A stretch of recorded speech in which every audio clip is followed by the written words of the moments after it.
आने वाले दिनों में जनगणना में ओबीसी के कॉलम वाला सवाल बड़ा राजनीतिक मुद्दा बनने जा रहा है। ऐसे सवाल 40 सवालों वाली उस प्रश्नावली के जारी होने के बाद उठ रहे हैं जो कि साल 2027 में देश में होने वाली जनगणना को लेकर पूछे जाने हैं। सरकार ने दूसरे चरण के लिए जिन 40 सवालों वाली प्रश्नावली जारी की है, इनमें एक सवाल ऐसा है जिस पर सियासत गर्मा गई। वो है सवाल नंबर 10, जिसमें पूछा जाएगा अनुसूचित जाति, अनुसूचित जनजाति, लेकिन ओबीसी कहाँ है?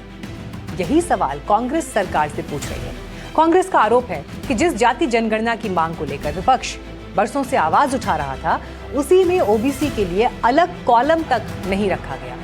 कांग्रेस का ओबीसी विभाग इसे महज तकनीकी चूक नहीं बल्कि सामाजिक न्याय से जुड़ा गंभीर सवाल बता रहा है। कि जो क्वेश्चनायर है, उस क्वेश्चनायर में, उस प्रश्नावली में 10वें नंबर पे लिखा है schedule caste oblique schedule tribe oblique cast.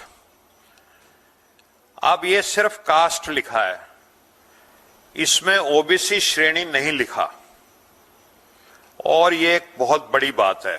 लेकिन यहाँ कहानी सिर्फ ओबीसी के कॉलम की नहीं है, कहानी उस तरीके की भी है जिसमें देश में जातियों की गिनती की जाएगी। सरकार ने तय किया है कि जाति का सवाल ओपन एंडेड होगा, यानी इसमें कोई ड्रॉप डाउन मेन्यू नहीं होगा, कोई पहले से तय सूची नहीं होगी। जनगणना वाले घर घर जाकर पूछेंगे कि आपकी जाति क्या है, और सामने वाला जो बताएगा उसे उसी तरह से दर्ज कर लिया जाएगा। अब देखिए, सुनने में तो ये तरीका आसान लगता है, लेकिन असली सवाल यहीं से शुरू होता है, क्योंकि भारत में एक ही समुदाय के अलग अलग इलाकों में अलग अलग नाम हो सकते हैं, एक ही जाति की अलग अलग स्पेलिंग हो सकती है, कई उपजातियां हो सकती हैं। अगर हर व्यक्ति अपनी जाति अपने तरीके से लिखवाएगा तो सवाल है कि क्या बाद में इन करोड़ों एंट्रीज को साइंटिफिक तरीके से एक स्टैंडर्ड श्रेणी में बदला जा सकेगा? एक ही जाति एक छोटे से प्रदेश में 12-15 नाम है उसके, तो जिसको कहते हैं इतना ओवरवेलमिंग डाटा आ जाएगा, डाटा की सुनामी आ जाएगी, उसमें सब डूब जाएगा। यही चिंता साल 2011 में हुई पिछली जनगणना के अनुभव से भी जुड़ी है। साल 2011 में socio economic and caste census यानी SECC में जाति की जानकारी इसी तरह बड़े पैमाने पर जुटाई गई थी, लेकिन उसका डेटा और उसे लेकर इतनी जटिलताएं सामने आई कि करीब 46 लाख अलग अलग जाति नाम सामने आ गए, जबकि 1931 की आखिरी व्यापक जाति जनगणना में करीब 4147 जातियां दर्ज थी। यानी सवाल सिर्फ ये नहीं था कि लोगों ने क्या बताया, सवाल ये था कि बताए गए हजारों लाखों नामों को आखिर किस तरह एक व्यवस्थित डेटा में बदला जाए। और यही वजह है कि 2011 का जाति डेटा अपने मूल रूप में सार्वजनिक इस्तेमाल के लिए आगे नहीं बढ़ सका।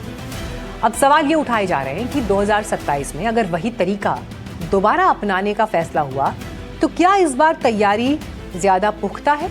क्योंकि जाति का आंकड़ा सिर्फ एक आंकड़ा नहीं होता। भारत में यही आंकड़े तय कर सकते हैं कि किस समुदाय की आबादी कितनी है, किस समुदाय की सामाजिक आर्थिक स्थिति क्या है, प्रतिनिधित्व कम कहाँ है, और आरक्षण से लेकर सामाजिक कल्याण की नीतियों तक में किन वर्गों पर कितना ध्यान दिया जाना चाहिए। इसीलिए कांग्रेस कह रही है कि अगर ओबीसी के लिए अलग पहचान नहीं होगी तो देश की सबसे बड़ी सामाजिक श्रेणियों में से एक की वास्तविक आबादी का वैज्ञानिक आकलन कैसे होगा? जो डाटा इस जनगणना से आने वाला है वो पहली बात तो बाहर भी नहीं आएगा, और यदि बाहर भी आ जाएगा तो उसके अंदर ये पहचान नहीं होगी कि इस देश की जो नागरिक है वो कौन से वर्ग से आता है, कौन सी जाति से आता है, क्योंकि इसके अंदर सीधे सीधे तौर पर उनका सरनेम और टाइटल पूछने का काम करने का प्रयास कर रहे हैं वो। लेकिन केंद्र की जनगणना में तरीका अलग है। हालांकि यहीं से बड़ा सवाल भी निकलता है कि अगर जाति जनगणना का मकसद सिर्फ लोगों से उनकी जाति पूछना नहीं बल्कि देश की जातीय सामाजिक तस्वीर सामने लाना है, तो फिर डेटा संग्रह से लेकर डेटा वर्गीकरण तक की क्या और स्पष्ट व्यवस्था नहीं होनी चाहिए? लेकिन सत्ताधारी बीजेपी सवाल उठाने वालों पर ही सवाल उठा रही है। और जाति जनगणना जब होगी तो राहुल जी, आप कौन सी जाति में आओगे ये आपको बताना पड़ेगा, क्योंकि आपके दादाजी फिरोज गांधी, आप फिरोज गांधी क्या है हमें बताने की जरूरत नहीं है। बीजेपी का ओबीसी मोर्चा तो ये बताना तक नहीं भूल रहा कि प्रधानमंत्री ने ओबीसी के लिए कितना कुछ किया है।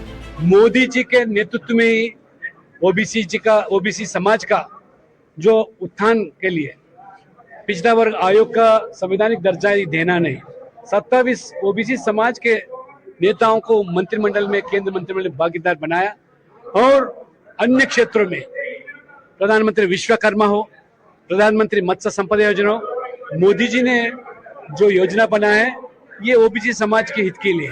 बहरहाल जनगणना में ओबीसी की बात निकली है तो दूर तलक जाएगी, लेकिन क्योंकि आने वाले महीनों में कुछ इंपॉर्टेंट इलेक्शंस होने जा रहे हैं, जाहिर है ऐसे मौसम में विरोधी ये सवाल उछालते रहेंगे कि अगर किसी समुदाय की आबादी ही सही दर्ज नहीं हुई तो उसके हिस्से की नीतियां, रिप्रेजेंटेशन और संसाधनों का हिसाब कैसे सही होगा। इसीलिए सरकार के सामने चुनौती सिर्फ जनगणना कराने की नहीं है, चुनौती एक ऐसा जातीय डेटा तैयार करने की भी है जिस पर ऐसे सवाल ना उठे, क्योंकि जाति का आंकड़ा अगर सही है तो यह सामाजिक न्याय की नींव बन सकता है।